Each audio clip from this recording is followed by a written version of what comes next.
for this very kind introduction. Shall I start now? Does everybody hear me? Yes, you can go ahead and start now. Okay, so what I'm going to do this evening, because I was not completely sure what you expect from me, so I have prepared slides going from the genetic and clinical aspects of the striated muscle laminopathies up to what we are currently doing with our mouse model and even the first try to cure the mice we have generated carrying mutations. So I hope it will cover all the aspects you want, and we can discuss this afterwards if it's okay with you. That sounds great. Okay, so I will remove my screen. Yeah, so now I have the whole screen. So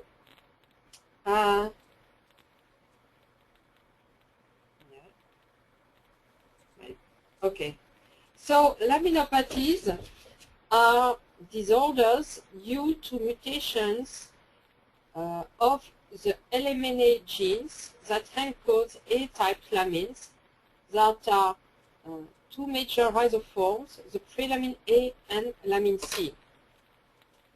And prelamin A undergoes, after translation, some post-translational modification, farnesylation, and proteolytic cleavage that give rise to mature lamin A that lack the last 18 amino acids of prelamin A.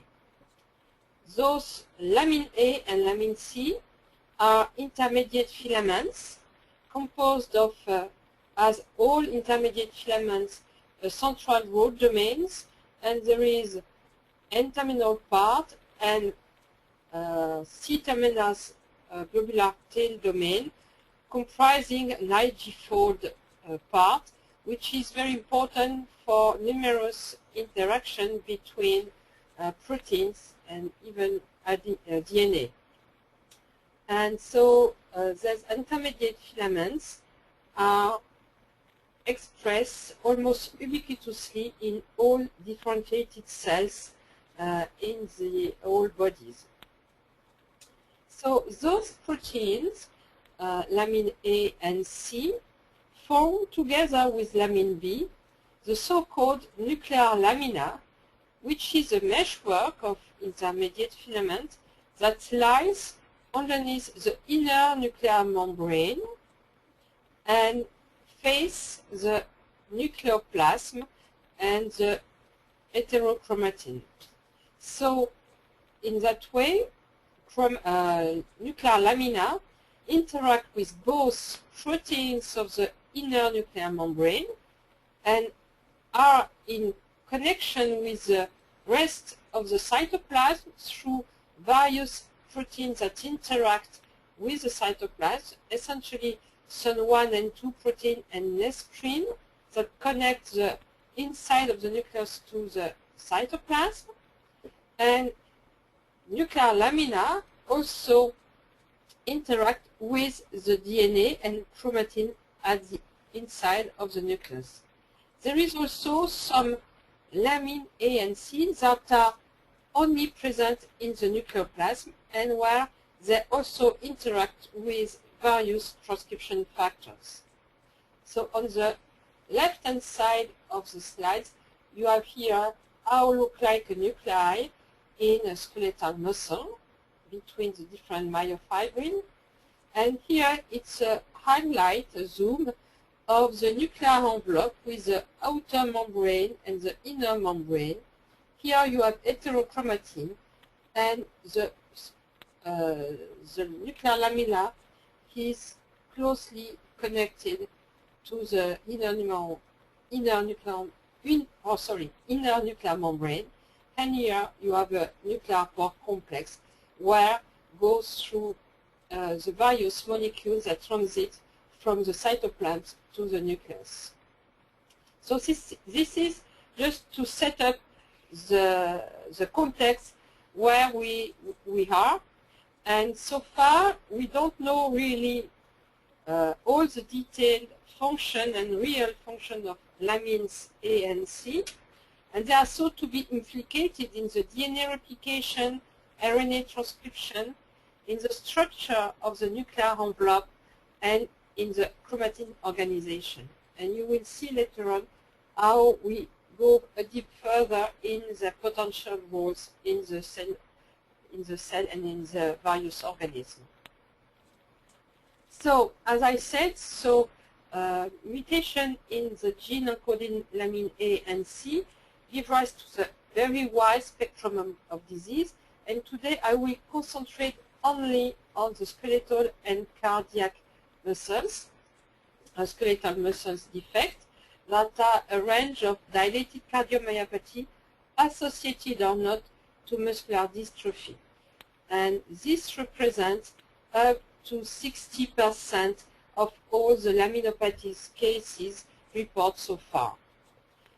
The mutation in lamin AC gene gives rise to a wide spectrum of disease, that is, disorders that affect either specifically the peripheral nerves with various types of axonal neuropathies. It can affect the adipose tissue with insulin resistance syndromes associated or not to lipodystrophy. There is a range of different premature aging syndromes with restrictive dermopathies, Hutchinson-Gilford progeria syndromes, a range of progeroid syndromes, mandibular acral dysplasia, and Werner-like syndromes. All these disorders affect, this time, more systematically various organs. And upon this, there is also a few cases that has been reported showing different overlapping phenotypes between the different subgroups.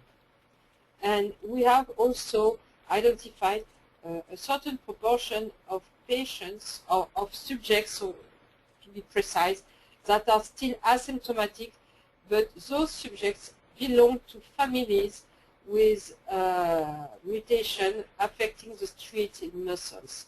And eventually, they will most certainly develop a dilated cardiomyopathy and or a muscular dystrophy. So this is to give you the broad spectrum of the disease, and now I will concentrate only on those aspects, and I will put apart the rest because these are other problems. So for the laminopathies affecting the striated muscles, so there is 4 main groups of disease, so to say, and those depend on the type and age at onset of the skeletal symptoms. And you can have, according to the age of onset, we can classify the laminopathy in 3 main groups for the skeletal muscle symptoms, which are the congenital muscular dystrophy with onset before 2 years of age, the hemorrhagic muscular dystrophy with an onset during childhood, and more generally, limb-girdle muscular dystrophy type 1B with onset during childhood or even in adult. The other differences are regarding the type and severity of contractures that are very generalized in congenital form, although they can spare elbows. In hemorrhagic, they are essentially affecting Achilles tendons, elbow, and spine, whereas in limb-girdle muscular dystrophy 1B, the contractures are absent or minimal and can appear very late in the lifespan. The muscular wasting and weakness has a different topography, which is very severe, early, and essentially axial in congenital muscular dystrophy with no or poor head trunk controls, and there is major respiratory failure.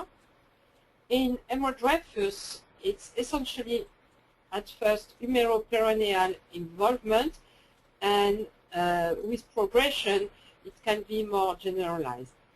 And for the limb girdle, by definition, it's essentially proximal limbs that are affected, first the lower limb and then the upper limb. But all these conditions have, by adult age, a similar cardiac disease that is characterized by early conduction and or rhythm defects, dilated cardiomyopathy, and cardiac sudden death. And these disorders, this cardiac disease, can also arise alone without any skeletal muscle symptoms associated. And that's comprised the fourth clinical entity, that is a dilated cardiomyopathy with conduction system disease, that has been reported by the group of Christine Simon in 1999. So, and as for the other group with skeletal muscle symptoms, the cardiac disease arises by adult age with conduction and or rhythm defect, dilated cardiomyopathy, cardiac sudden death. And we have now shown, and I will come back on this later on, that to prevent the conduction and rhythm defect, it would be much better to implant defibrillators rather than pacemaker, because patients underwent very often very fatal ventricular tachycardia that cannot be cured or stopped by a classical pacemaker. But I will come back on that later on. So this is the three main clinical entities. But there is also several few other cases and variants, both muscular and cardiac, that has been reported. And this slide is just to show you the various presentations that has been reported, among others. But again, the main four entities are the one I presented just before. So we can summarize the different laminopathies of the striated muscles in this way, according to the age of onset of the skeletal symptoms, as I just said, in gray arrow. And you have for the heart the onset of the cardiac disease. But you see that the cardiac disease is constant, and we still have to adjust the beginning and the end of the arrow for the different entities. But so far, it seems that the cardiac disease is quite similar in the different entities, and that is the constant features of striated muscle laminopathies.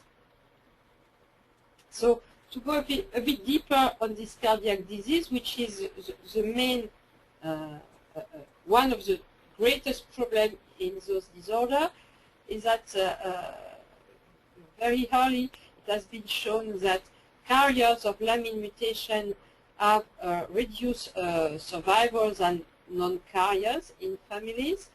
And with the meta-analysis that has been performed in collaboration with a group of Higal Pinto in the Netherlands, we have very early identified that among the carriers of lamin mutations, sudden death was quite frequent, up to 50% of the cases, and this even with the presence of a pacemaker.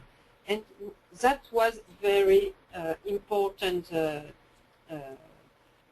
results, and this has led the group of Denis Duboc here in Paris to propose a prospective study with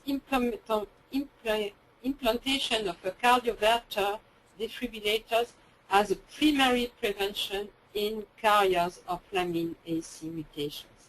And they had implant very early 19 patients and followed them almost 3 years.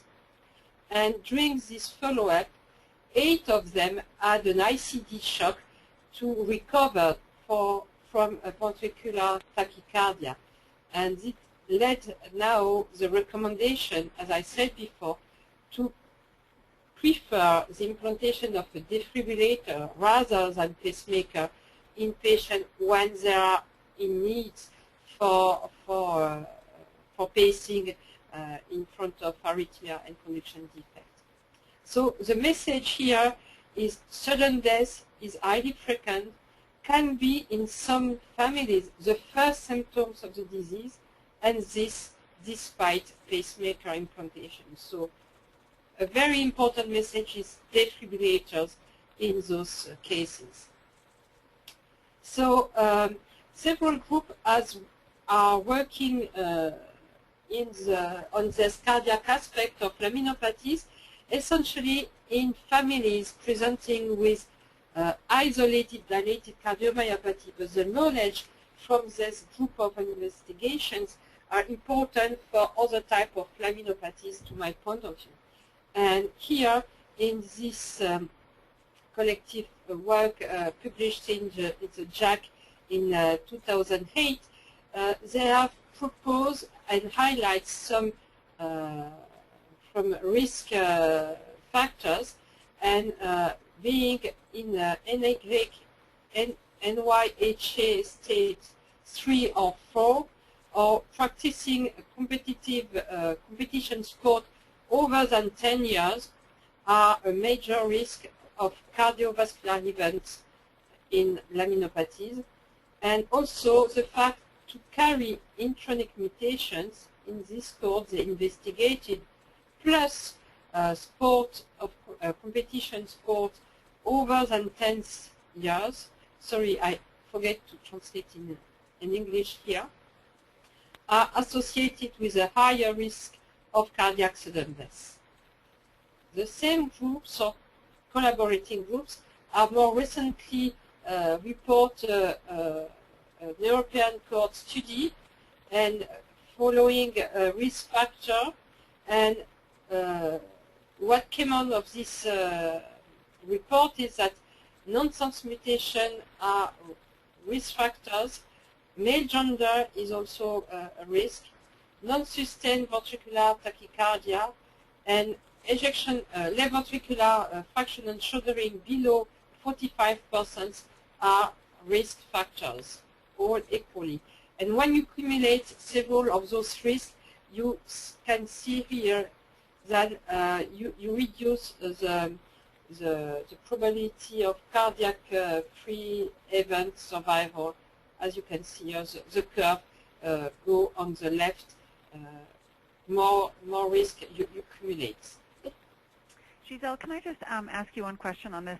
Yeah. I know I said questions till the end. It's my understanding that in this study they did not evaluate any children. No. And so I think what is still unclear is what are the risk factors in children and teens who have an early onset lamin AC presentation of muscular dystrophy. And I think that that is a really important question that needs to still be answered. Would you agree with that? I completely agree on that, and I will come back on this issue in a few slides, because it's one of our aim in a registry that we are just starting now. So I will come back on this, because as I said, all this report are essentially made on isolated dilated cardiomyopathies that present in large families and are in adult population essentially. This does not concern, or they have not investigated young children, because they do not, it's not the population they are looking at. And I think we have a work to do there for the young patients, for the congenital form. It's really a work that has to be done, and we would like to set up such evaluation. And I will come back on this in a minute.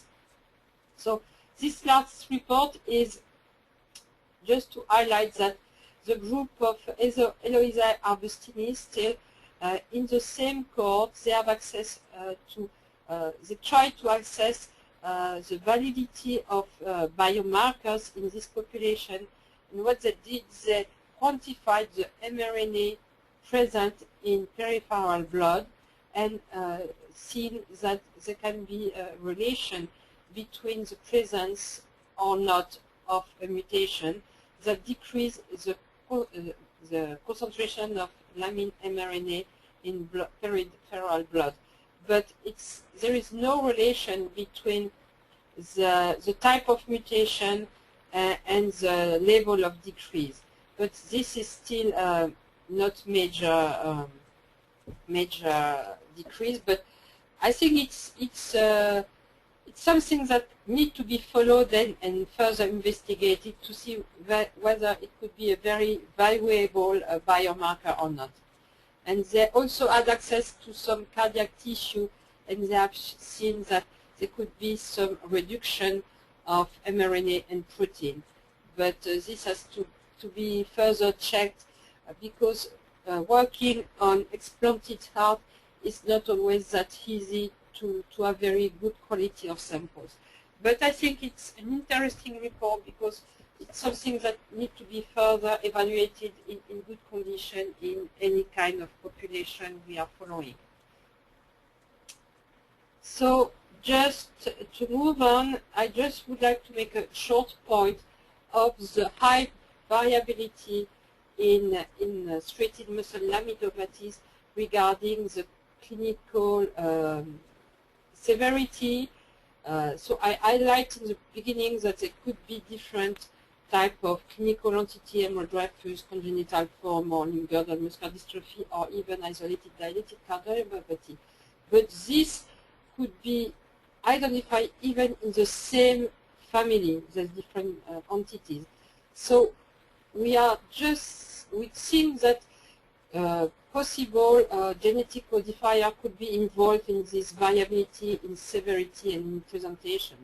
So we have started to evaluate the potential existence of modifier genes using the large French pedigrees that we used to identify the very first mutation in lamine AC in 1999 when we published the very first report. And the interesting point is that in this family, not all carriers of lamine AC mutation, this glutamine 6 stop mutation, show the same phenotype. The patients highlighted in orange or pink present only isolated dilated cardiomyopathy, whereas the patients presented in black colors have muscle and cardiac disorders. So we thought it would be a good pedigree to start our investigation. So we went back to all the clinical records and we have plotted the age at onset of musculoskeletal involvement in the different patients carrying the lamine mutation in this pedigree. And actually, it's not a classification of orange and black as we thought at the beginning, but there is two decline in the curve with the age, with a population that has the onset of skeletal muscle symptoms around the age of 10, and there is a second rupture with onset of muscle symptoms around the age of 50. And there is remaining patients who have no muscle symptoms at all, only cardiac disease. So with these three subgroup of patients in this pedigree, we went back to the linkage analysis and data we had, and we have re-evaluated using quantitative train method the age at onset of musculoskeletal involvement. And using this complicated linkage software, we make analysis of this quantitative strain in the family. And this gives rise to the identification of two potential loci on chromosome 2 and on chromosome 6.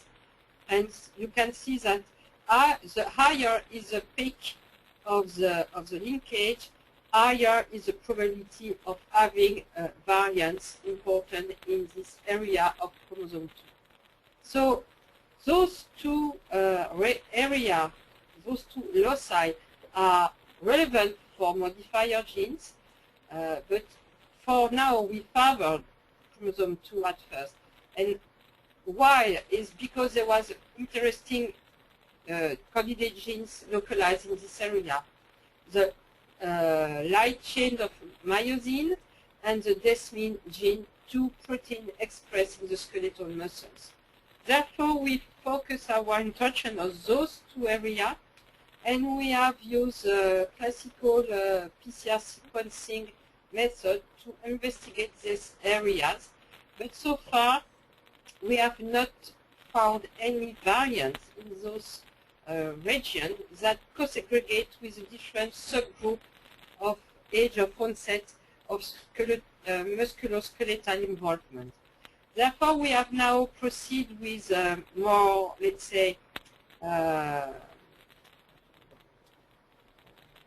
recent techniques, and we have sequenced using next generation sequencing the whole region of the chromosome to link to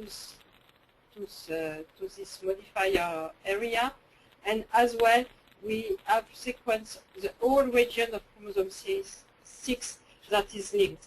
And we are currently trying to sort out the millions of variants that we have identified in those two regions, and we hope to be able to identify some area in these two regions that could be segregating as the quantitative trait and the age of onset in this family. So this was just to highlight you that modifier gene could be part of the spectrum of the disorders. A short stop on the genetic databases that we have set up. That is the UMD LMNA database that collects so far all the mutations reported in subject and published either in the literature or identified in our collaborative network. And all the published data are available at this address, this web address. And so far, there has been more than 464 different laminase mutations reported, identified in 2,251 subjects belonging to 1,115 different families. This corresponds to the whole spectrum of laminopathies I highlighted at the beginning, that is different pathologies, 11 different pathologies, and more or less 20 overlapping combinations reported so far. It's a total of 311 different references, plus these numbers regarding our unpublished data. And roughly, this is the distribution between the different phenotypes of laminopathies. And you can see that muscular dystrophies and cardiomyopathies are the most frequent one, almost 60%. Most of the mutations are missense mutations, but we can find all types of mutation as well. On this slide is just to show you the distribution along the two proteins, the position of the corresponding mutations.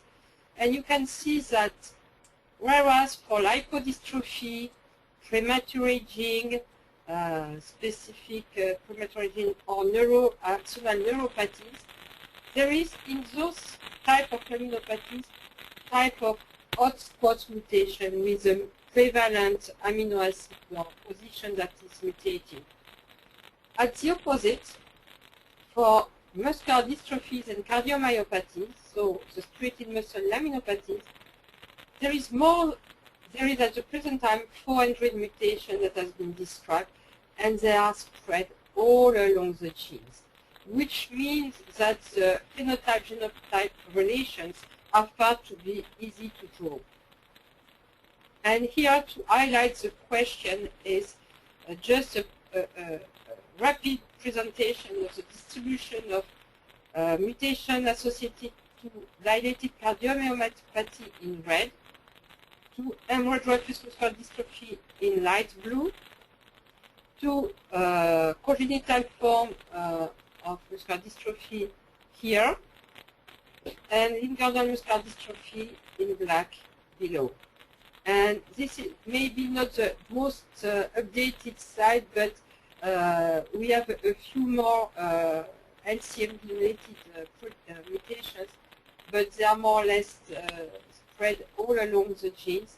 And even if we have some hole here regarding position for LCMD and GMD, I would think that it's more related to the low number of these two categories, because here we have almost 200 cases, 250 or more, and here we have only 55 and 100. So it might be more related to overall numbers that are different rather than a real phenotype-genotype relation here.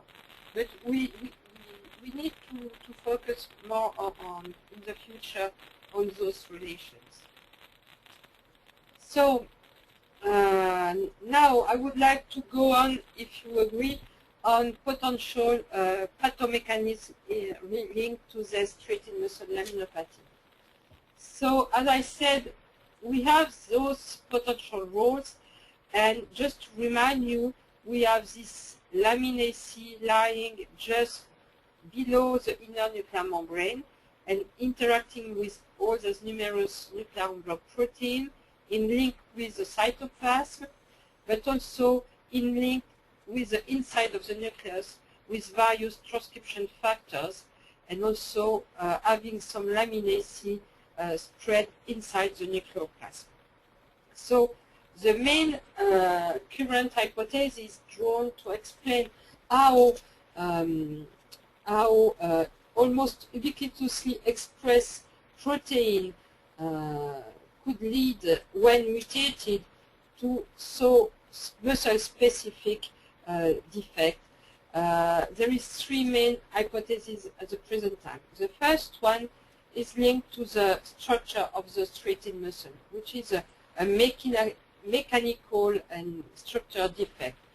Because one can very easily think that when you have a muscle, or even the cardiac muscle, constantly under contractions, as laminae are supposed to have a structural role in organizing the structure of the nuclear envelope and chromatin organization, you can imagine that having abnormal lamins over there, you can have a more fragile nuclei that lead to mechanical defect and mechanical transduction defect in tissues that are constantly under mechanical stress. The other hypothesis is related to gene regulation, as chromatin and heterochromatin are important for gene expression. One can easily imagine that when you have interactions that are modified between lamins and chromatin, you can have as a consequence up or down regulation of certain gene expression. And related to the function of lamin that interact with different transcription factors, there has been numerous reports highlighting that the signaling of the cells and gene expression that are altered could be in connection with various and abnormal cell proliferation and differentiation of cardiac and muscles. So all three hypotheses are obviously not mutually exclusive and can participate to some extent to the whole pattern of the disease. To further explore this pathomechanism, we have set up, there is now numerous mouse models that have been set up. And here on this slide, I just highlight the main knock-in mouse that has been produced to reproduce mutation identified in patients presenting with striated muscle laminopathies. That are the mutation deletion of the lysine 32, which is essentially reported in severe cases, essentially congenital muscular dystrophy. There is this histidine 222 to proline, which is identified in an Emery-Dreyfus family. And there is also this N195K mutation that has been reported in dilated cardiomyopathy patients. And when we reproduce these mutations that are in humans present at heterozygote state, that means only one copy of the gene is sufficient to lead to the disease, we have in the mice quite well phenocopy of the human disease, as all mutations mimic quite well the disease in mouse. The only difference, but important difference to my point of view, is that in mouse the mutation need to be homozygous to give rise to the phenotype in mouse. And for the deletion K32, we have a very severe phenotype that I will present to you shortly in 2 minutes. This N195K mutation in mice give rise to dilated cardiomyopathies, and the H22P mutation give rise to muscular dystrophies plus dilated cardiomyopathies plus conduction defect. So the three main phenotype features of Emery-Dreyfus. I just put that it looks like Emery-Dreyfus because it would be very hard to discuss the topography of the muscle at the weakness and the contraction in mice. But there is cardiac disease and muscular dystrophy in those mice. And I would just highlight now our recent finding related to the delta K32 mutations that are found in congenital form. So we focus on this mutation because it was localized in at the head of the lamins, an area that has been poorly investigated so far in the different groups interested in laminaceae. And this area is important because it's implicated in the assembly of lamins, as lamins A and C assemble as a dimer in head-to-tail connection, and then form heterodimers or dimers that further assemble in big filaments. And what has been shown is that when you reproduce the same mutation, this deletion of lysine 32 in C. elegans model, the homologous mutation is deletion of lysine 46 in C. elegans, one can see abnormal association of filaments in vitro, and this is highlighted here with the distance between the C-terminal tail domain, this globular tail domain here, that are differently aligned or spaced compared to wild type. And in C. elegans, the presence of this mutation gives rise to a muscle disease as well. So in our case, this mutation is frequent in congenital form. I will not go back on the clinical presentation. And I will just highlight now what we have in heterozygote state. So the mice homozygote for the mutation are much shorter and weight less than the wild type or heterozygotely termate. You can see that they never reach more than 4 grams, and they died very early, before 20 days of age, whereas heterozygote and wild-type mice are fine. We looked at the mRNA and protein expression. So for mRNA, regarding the three genotype, the mRNA content is similar in quantity. But when we look at the protein level, you can clearly see that compared to lamin B, which is encoded by another gene, in our case, there is a decrease in expression of lamin A and C, and there is also a decrease in heterozygote mice, which is roughly 50% here, and only 20% of normal level of expression. When we look at the localization in muscle section of newborn muscles, in wild-type muscles, the nuclear lamins are correctly localized at the nuclear rim of the nuclei in muscle. You can see also this nuclear rim in heterozygote mice, but with a decrease in expression, which is coherent with the Western blot. And when we look at homozygote, what is very striking is that we don't see anything at the nuclear rim of the nuclei, but we see this type of dot inside the nuclei. So we have decreased expression and mislocalization of the lamin in the homozygous. We further look at embryonic stages to know how was the expression in wild type and heterozygote and homozygote mice. And what we observe is that at embryonic day 12.5 in wild type, there is no clear rim staining for lamin AC, but dot staining inside the nucleoplasm, as for the mutant mice. Whereas lamin B is clearly localized at the rim, and lamin B1 is ubiquitously expressed, and this from the very beginning of the development.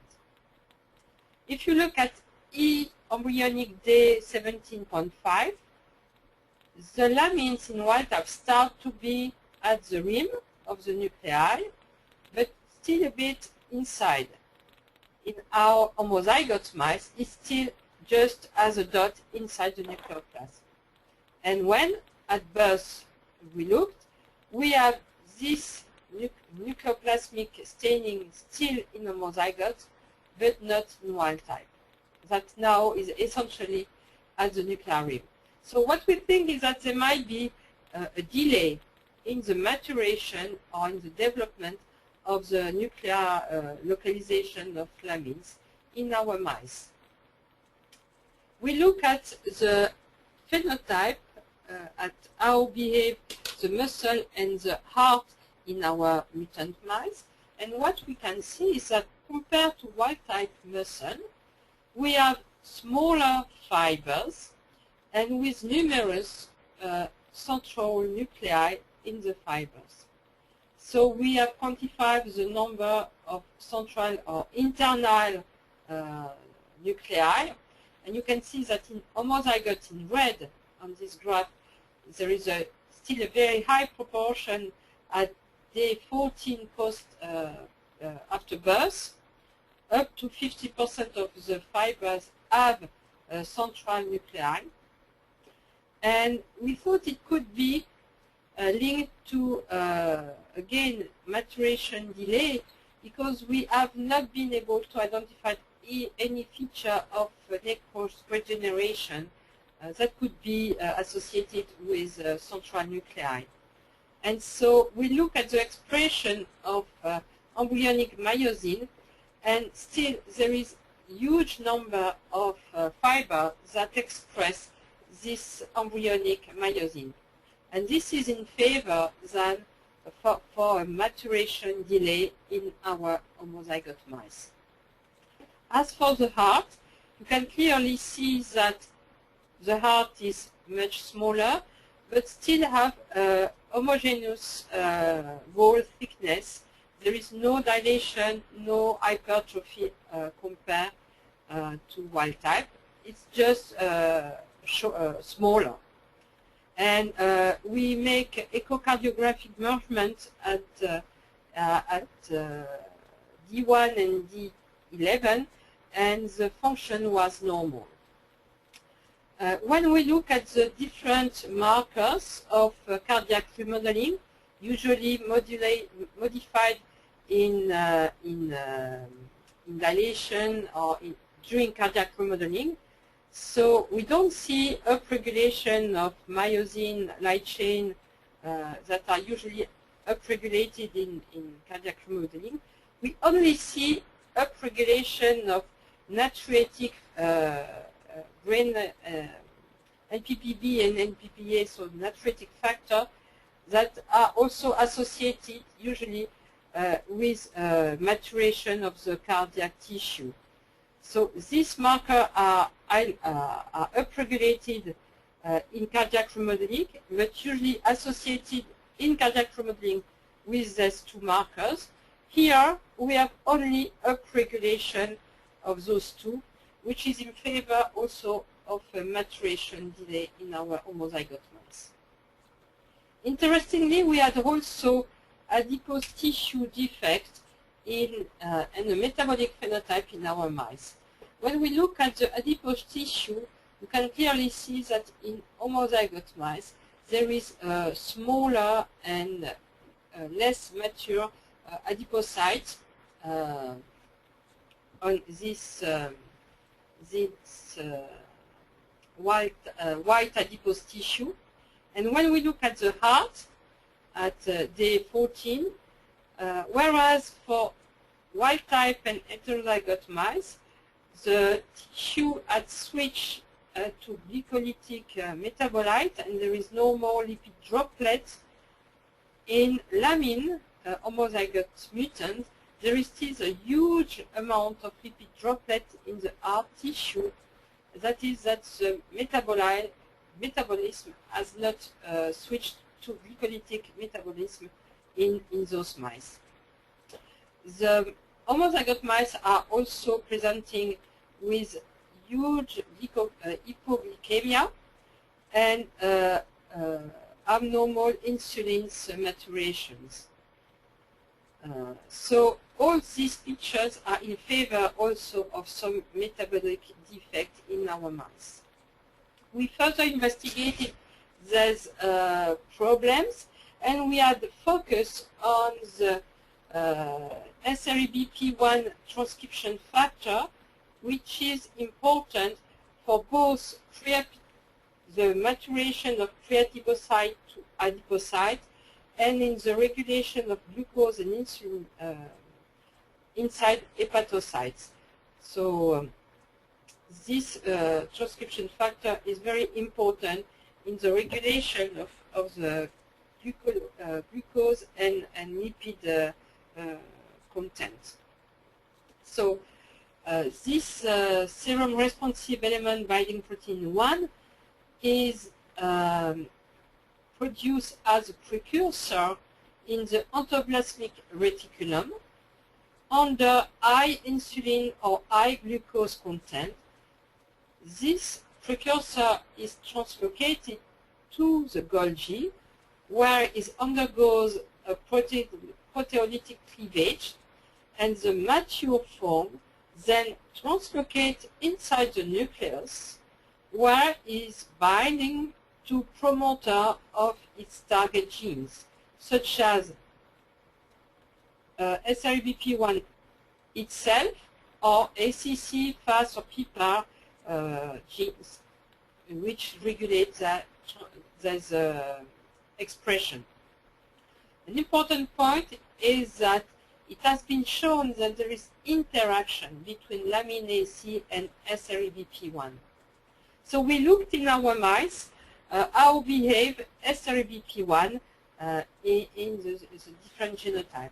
And the first thing we've seen is that we were not able to detect any precursor form of SREBP1 we find only mature form in the liver of the mice. We then look at the localization of the SREBP1 inside the nucleus, and this was not different in the different genotype, and it was essentially associated with or closely co-localizing with LMNA inside the nucleoplasm in our mutants. And we then look at the activation of the gene program by SREBP1, and what we observe is that there was a huge decrease of SREBP1 mRNA. So it seems that the activation of its own regulation is affected, and some of the genes targeted by SREBP1 are also down-regulated in our homozygote mice. So that means that this signaling pathway with SREBP1 might not be working well in our homozygote mice. To analyze further the potential impact on adipogenesis, what we did is that we use embryonic mouse fibroblasts, and we differentiate them using specific protocol into adipocytes. And usually after 10 days, those adipocytes are differentiated and produce lipid droplets. So what Anne Bertrand observed when doing this experiment is that PPAR gamma, which currently is upregulated once the cell differentiates in adipocytes, as you can see here for wild type, is really poorly expressed in our mutants. You can see that LMNA are essentially at the nucleoplasm and not at the rim in this MEF that differentiate in adipocyte. And when we look at the production of lipid with this oral staining, we don't see, as in wild type, this red dot that signs the presence of lipid in lipid droplet. You can see that in the mutant cells there is nothing at this stage. So here again it seems that the differentiation in to go in adipogenesis is altered in our mutant mice. So what we think is occurring in our mice is, instead of having a normal processing of SREBP1 from precursor to mature inside the nucleus to upregulate target gene and regulate adipocyte maturation and lipid storage under insulins and high glucose, in our mutant mice we have low glucose.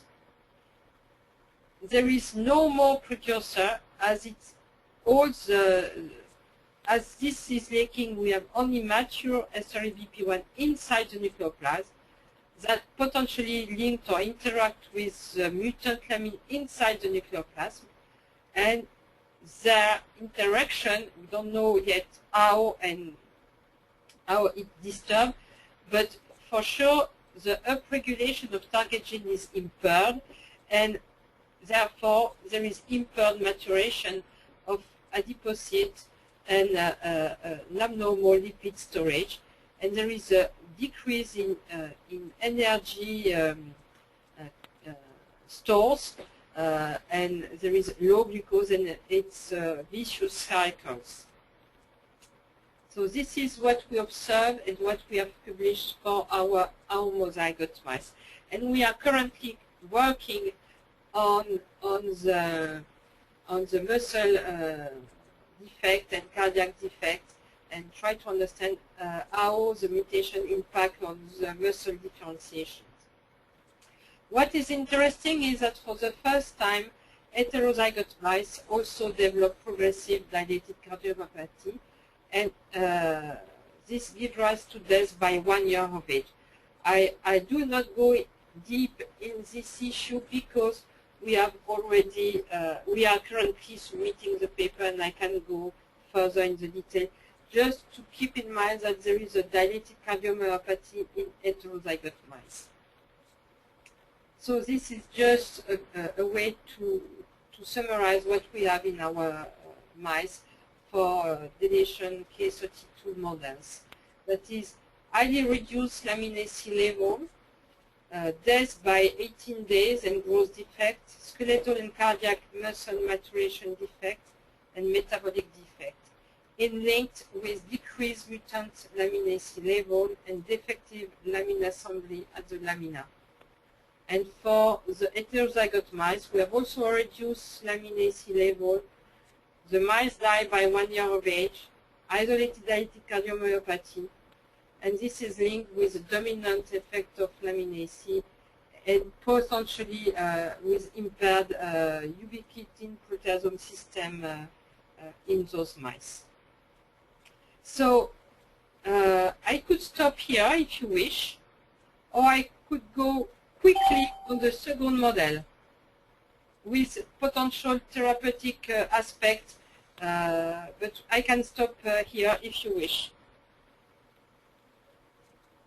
I think it would be great to maybe take some questions, and then for those that still have time, if you have time as well, to go over some of the therapeutic targets. Would that be okay? Yeah. Okay, great. And just before question, I just forget, I think, because I was in the talk, to say that we had so far this mutation database is UMD LMNA databases, but we are just starting a national registry to collect all the clinical details and prospectively of lamin patient in France. And once this will work correctly in our hand, we will obviously open this more widely at international partners. But we want first to check that it's working well in our hands before to open the tools to others. I think it would be really great for the registry if we provided you with the types of questions we ask in our registry to make sure that the types of questions and the answers are similar so that data could be compared. Mm-hmm. And it would also, is the registry that you're planning a patient report registry or a physician report registry, or both? It's a physician report registry because how we organize it in France is that we include all the items that are covered during out-clinic consultations and along the different visits that patients have on a regular basis. This is the first thing. And we plan also to have a kind of interventional registry when we will make sampling of serum and potentially of skin biopsy for those patients who will accept it to have materials to work on a research basis. Great. So the two registries, the CMDIR and your national and planned international registry, could be complementary in that yours will be physician or clinician-driven and the CMDIR is patient-driven. Yeah. Great. I had some question. I'll just start off.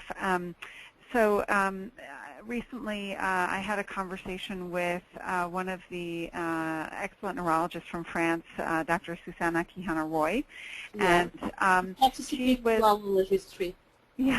she was explaining to me that she has had some success in treating the patient's fatigue and weakness with increased caloric and more frequent feeding.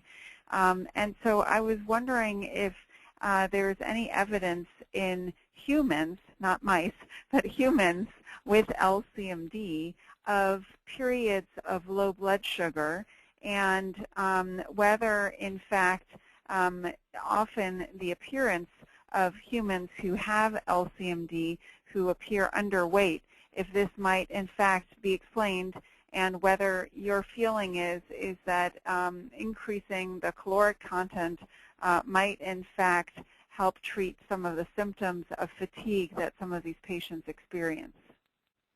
I think we are in very close contact with Susanna because we have discussed on a very regular basis our findings in our mouse model with the hypoglycemia and the metabolic defect, and we are currently trying to investigate further with her whether there is metabolic trouble, real metabolic problem in LCMD cases. And this is again part of the items we would like to record on a very regular basis in the registry to cover completely the various aspects of laminopathies in the patients, to be sure that that there is things on that there is metabolic troubles or not in LCMDs. But Right. so far we do not have more than what Susanna could have told you, because she's the one who sees almost all our LCMD cases in France. So perhaps with the registry we might have better numbers, better knowledge than what we have so far. But for this we will have to wait a few months before we get all the details. Great, thank you for that. I think it would be very interesting to, definitely investigate in human patients who have the disease, whether in fact they have intermittent periods of low blood sugar. And again, if there is some measure of fatigue, one could then potentially trend both weight, blood sugar, and fatigability with a particular diet or a caloric intake in a day. Yeah, completely. Does anybody have any other questions for Dr. Bonne regarding the work that she has currently presented, both the huge range in how the patients present with the varying age of onset and degree of heart involvement, as well as the mouse model that has been developed? Any questions from the audience? Hi, it's Deborah. Can you hear me? Absolutely. Okay. My daughter is 13, and she presented very early. So we have a cardiologist, and he checks her every 6 months with a heart monitor, Holter monitor. He keeps telling us that besides, she's on Lasix, she's on 1 ml of Lasix every morning. Sorry, I hear you very badly. Could you speak a bit loudly? Sure. Sorry. So she started on Lasix about 1.5 years ago because she had some pericardium fluid, which has since then dissipated. So she's on it just for maintenance. What age do you think she should get the surgery for the, I forgot what you called it. The defibrillator? The defibrillator, yeah. Mm-hmm. So I'll repeat the question just to make sure everybody can hear it. Thanks so much for joining us, Deborah. So Deborah is a mother of you said 13-year-old, correct? Yes. A 13-year-old with who had an early presentation with a LMNA related muscular dystrophy, and her daughter was found, she has a Holter monitor every 6 months, and was found to have some fluid around the heart in the pericardium, and so Lasix was initiated, and that has since improved. Deborah's question is, given, I'm just going to paraphrase this a little bit too, that there are no good studies showing what prognostic factors, so what risk factors might increase the risk for a heart rhythm that would require a defibrillation. What are the current recommendations then for somebody who has a teenager who's 13 to consider undergoing the surgery for the implantation of a defibrillator?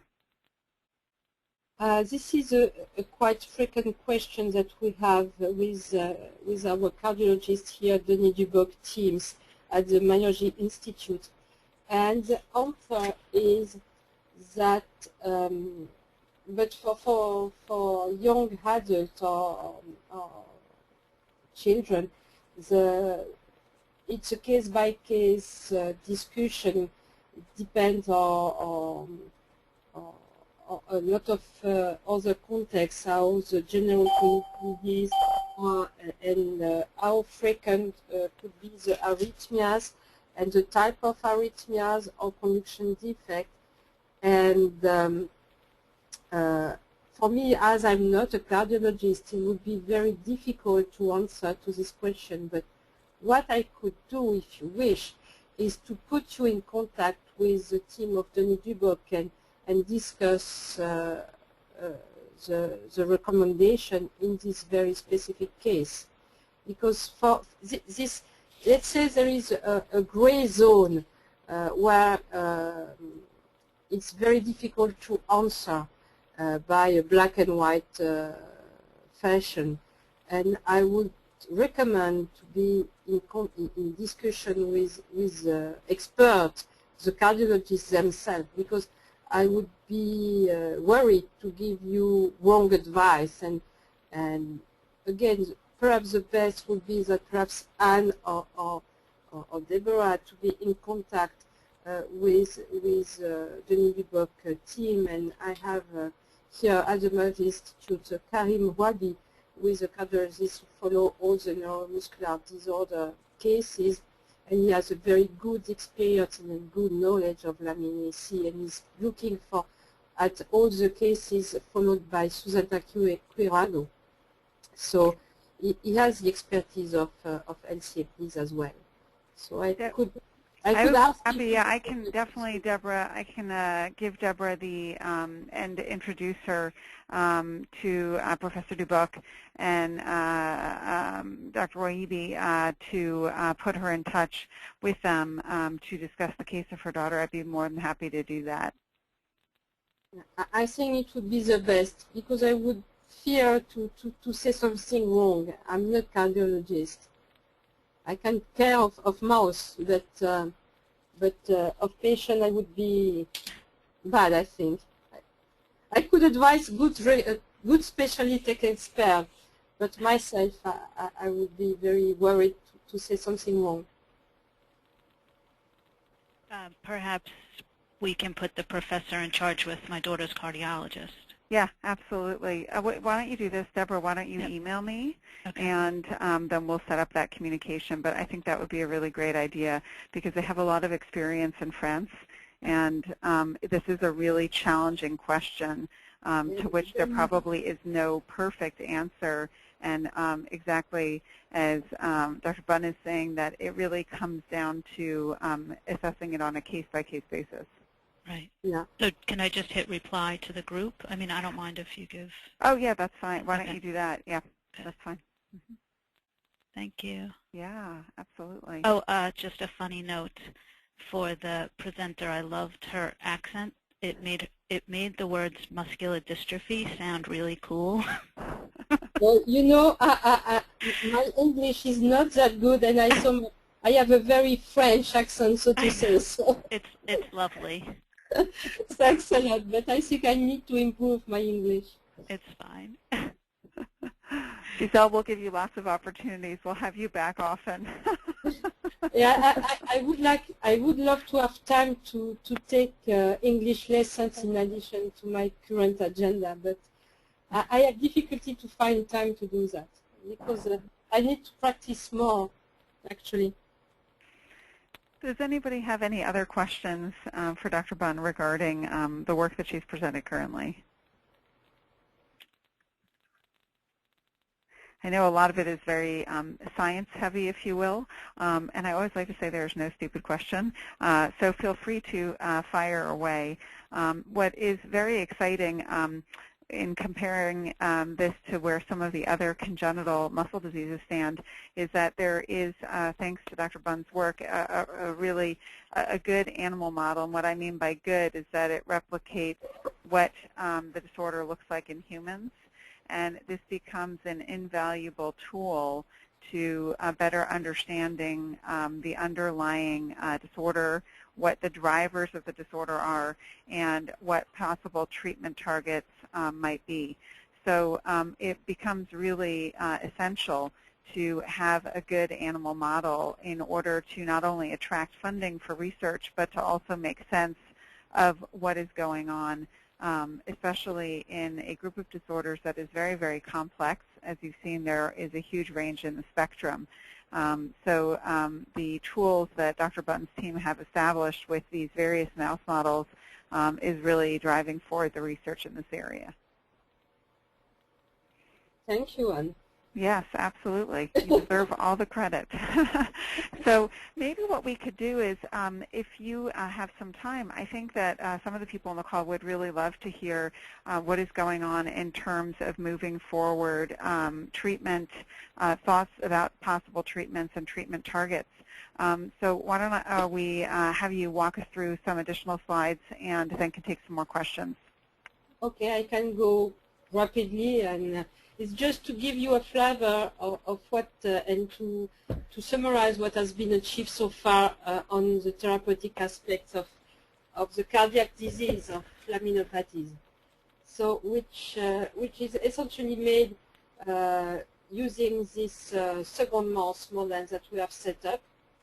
And this mouse model carry a, let's say, classical mutation, not classical, let's say, is associated to the classical Emerald-Dreyfus phenotype, and this is this histidine 22 to proline mutation. And so, again, there is a good phenocopy of the human disease with these muscular dystrophies, as you can see here with internal nuclei, the necrose regeneration, and the fiber type disproportion.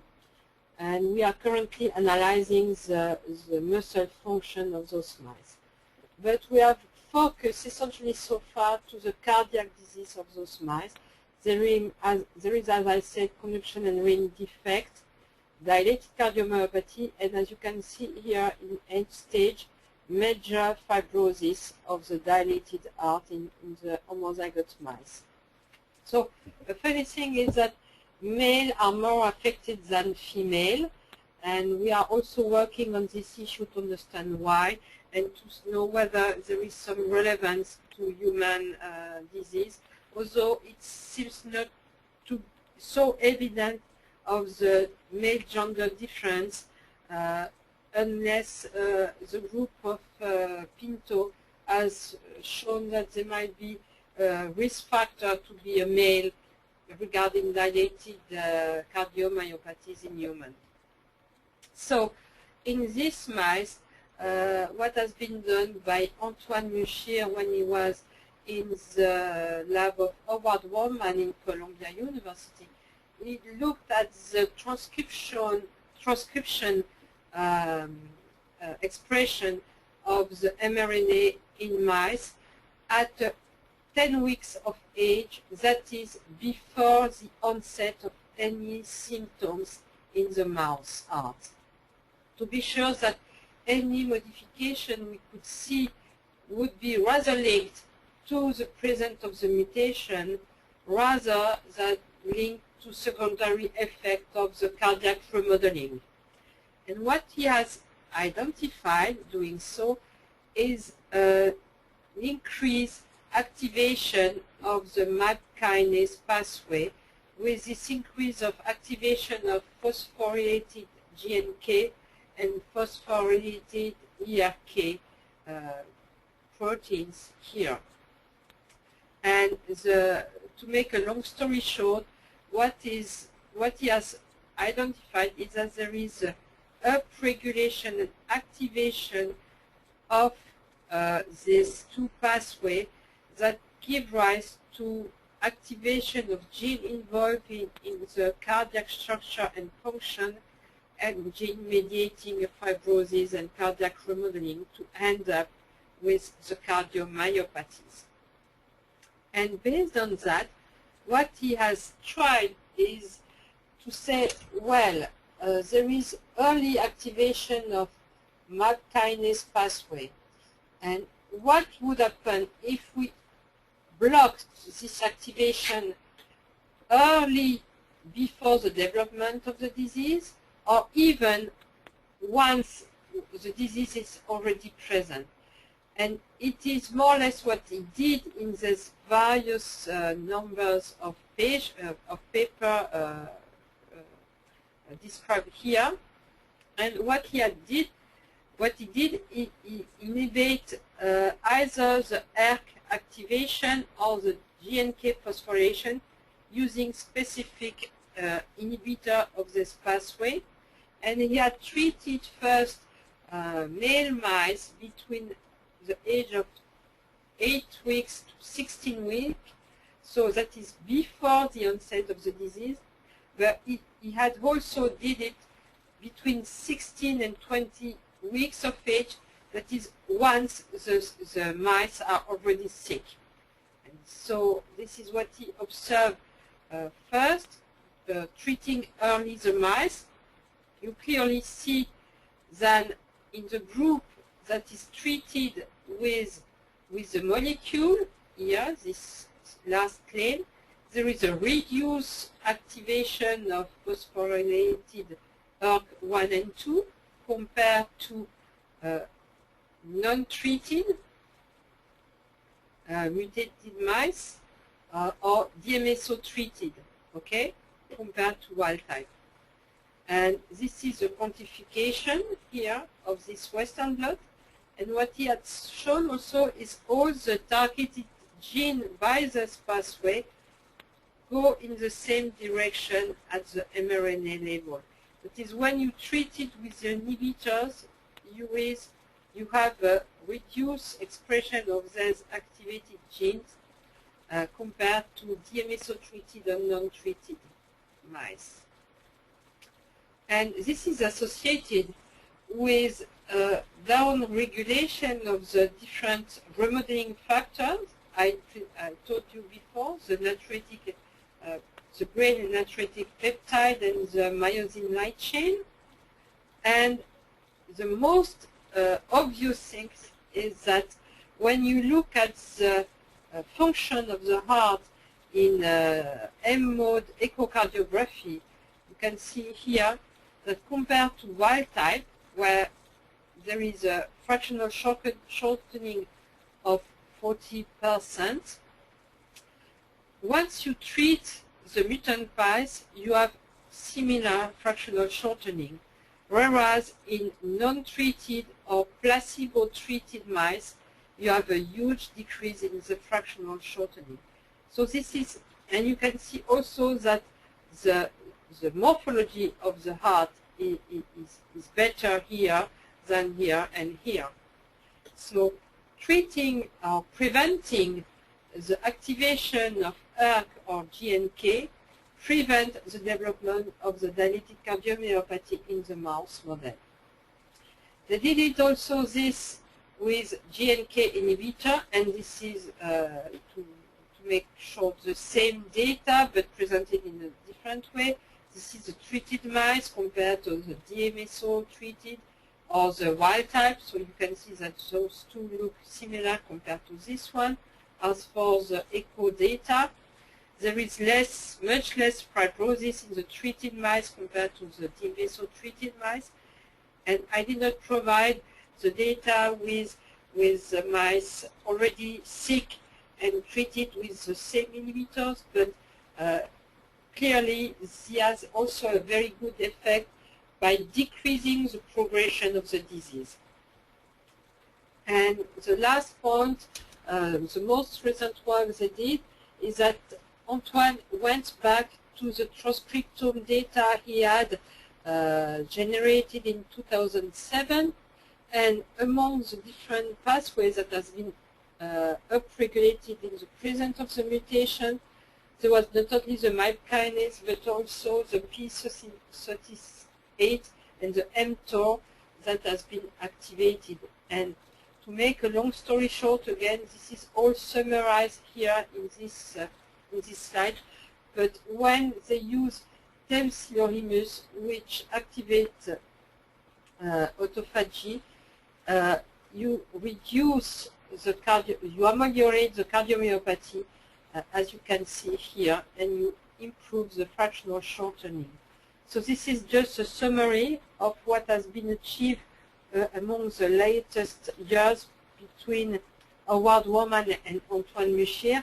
That is, you can block here the ER pathway or block here the mTOR pathway, and you improve the cardiac laminopathies present in our mice model.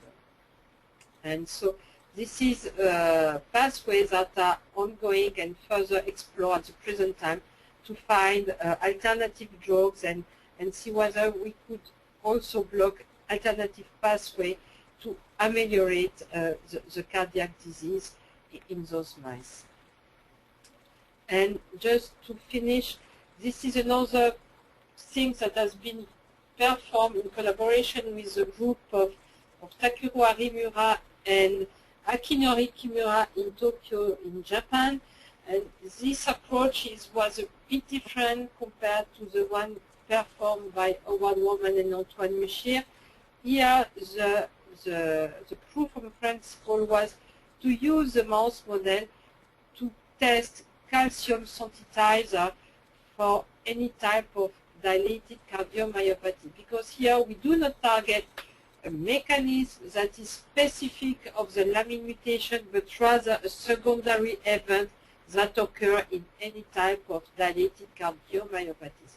So those treating the mice that develop a dilated cardiomyopathy with this cardiac sensitizer, what we observe is that compared to untreated mice in black symbols here, so the female are in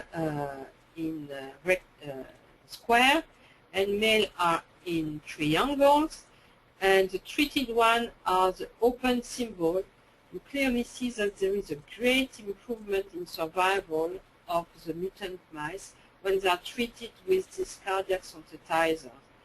And here is detail. This is the survival, and this is the improvement of fractional shortening, just highlighted here for female. You clearly see that under treatment, the fractional shortening is much better compared to non-treated mice. It's still not what we see in wild type, but as a secondary treatment, it could be good to implement those type of molecules to the current treatment that are essentially ACE inhibitor or beta blockers for the classical management of heart failure in patients. So this is let's say, the pharmaceutical test that has been done so far. And of course, Anne, you know that we are currently trying to test other approaches other than pharmaceutical and drug treatment with gene therapies and transplicing, but this will be for the next talk, I suppose, because we are still at the very, very beginning of this very attractive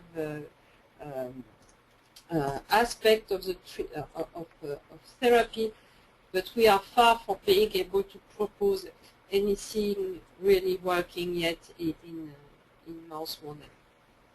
So with that, I would just like to end my talk acknowledging all the people who do the work, because you can imagine that it's a network things and not one person. So my group here at the Myology Institute, the work on mouse model are essentially done by Anne Bertrand for the homozygote mice, Marie-Élodie Catin, who's now moved to Ottawa for postdoc. She did a wonderful work on heterozygote mice. I have now Antoine Muchier, who has just got a position, a permanent position at INSERM back from Howard Warman Lab. Rabah Benyaou and Khadija Shikawi are instrumental for all the registry and patient databases. And Karim Wabi is our cardiologist in close link with our team. Nicolas Vignier and Isabelle Nelson are taking part of the genetic investigation. We have a good and very strong interaction with the genetic diagnostic lab headed by Pascal Bichard, and it's our team who perform all the genetic testing for laminopathies here in Paris for striated muscle laminopathies. This is our team of Denis Dubok for the cardiac investigation. The genetic modifier are investigated with the statistic lab of Sophie Tesnas de Moncel. And we have an important collaboration with the group of Nicolas Lévy in Marseille for all the premature aging laminopathies. Work with the group in Japan of Ichizo Nishino for the hemodryphus muscular dystrophy in Japan. The group of Akimura Kimura for the cardiac investigation treatment still in Japan. Of course, our great collaboration since 15 years with Howard Warman and group of Yossi Grunbaum in Israel for the C. elegans work. And the last but not least, our very important network, the French network of hemodryphus and other laminopathies, which is very important, and that we have set up this network in 2000, and still we gather all together once a year and discuss all the type of laminopathies and hemorrhaginopathies, and this is the frame, the group important for the development of the patient registry at the present time, and we still have huge contact with the European teams who have participated to the Eurolaminopathy Consortium in the past, and that's it. And of course, I have very good interaction with other international groups dealing with laminopathies all over the world. And also our funding bodies who are really important. And I just see that I just forget to copy and paste the Cure CMD logos on this slide, and I apologize for that. I just realized that at the present time. Sorry for that, Anne, but I will do it for the next talk. That's no problem. Thank you. Well, I have to say that the Cure CMD funding is thanks to the incredible parents who go out and raise funds in order to support research. So, of course, yeah. without families, there is nothing of all this work. Yeah. That's the first people to thank, the great participation of the families. Yeah. So, Gisele, thank you so much for this incredibly wonderful overview of the LMNA related muscular dystrophies, just the tremendous work that's been done in better understanding how these different disorders present because of the huge spectrum, trying to understand the different mechanisms that lead to muscular dystrophy, modeling in the mouse models, and then developing therapies. I was wondering whether you know if any of the cardiac or the meds that were used to treat the cardiac dysfunction in the mouse model, like temsirolimus, are actually used to treat other disorders, and whether there's the impetus to consider a pilot study. A lot of the medications, including temsirolimus, have pretty impressive side effect profiles, so I'm sure there is a desire to identify potentially other drugs that have less of a side effect profile. But I was wondering if you had any thoughts on that and what you see as the next steps to really try and translate going from mouse to human? So Howard and Antoine are very keen to go forward for clinical trial in the near future. Some of the drugs that tested in the mice are already used for some cancer disease in clinical trial. So they are FDA-approved drugs, but for rare infant cardiac cancer disease. And when we discuss with cardiologists, they are not very keen so far to go for trial at the present time.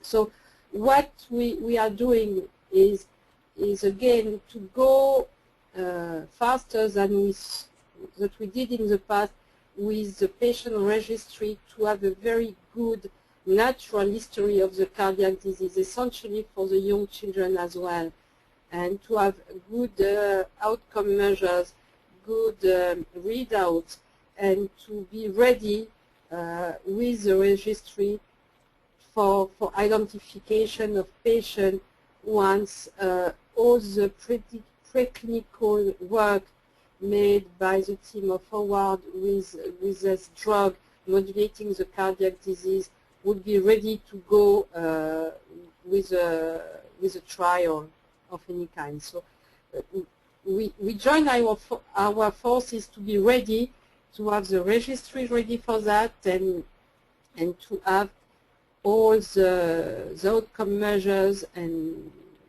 not only the function, but other biomarkers we can monitor.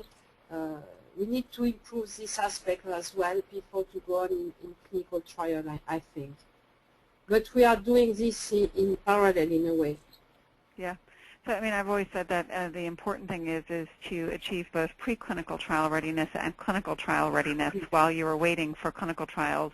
And such a key part of that is the registry, biomarkers, and natural history, as well as outcome measure studies.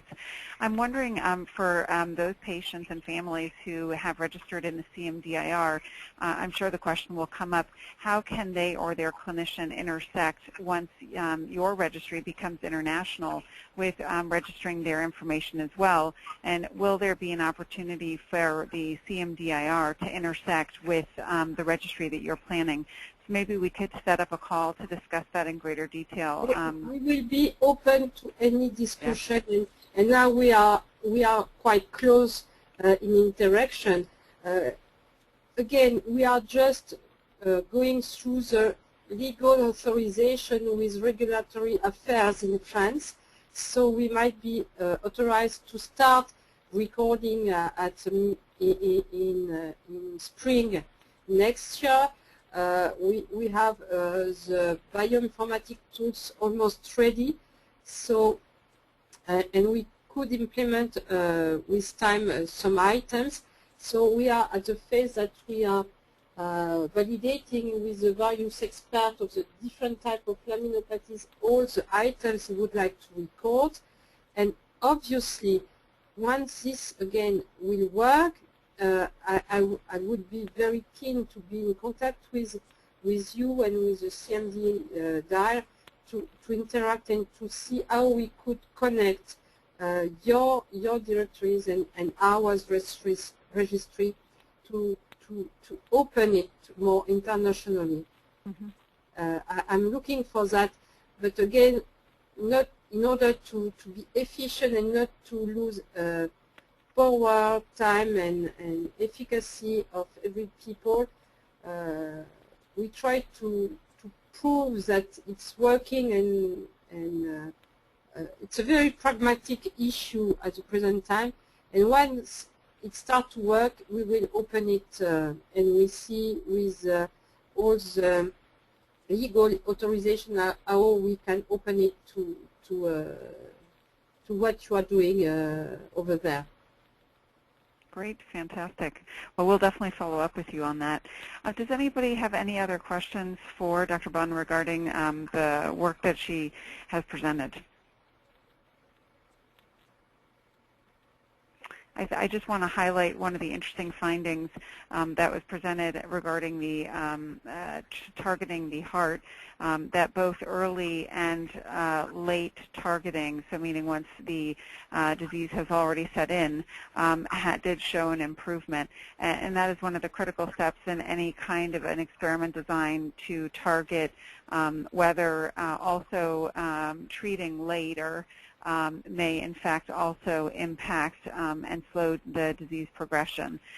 So I always find that a very hopeful finding, especially for those who are affected individuals who are older or who have children who are older, because I think often one gets concerned that as one gets older, if one has the underlying disorder, that one would fall out of any treatment benefit. So I think that's a very hopeful finding.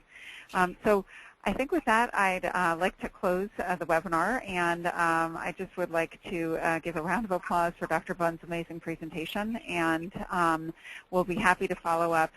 Rachel Alvarez will provide a web link for the podcast, and we will make sure that that gets onto the support group.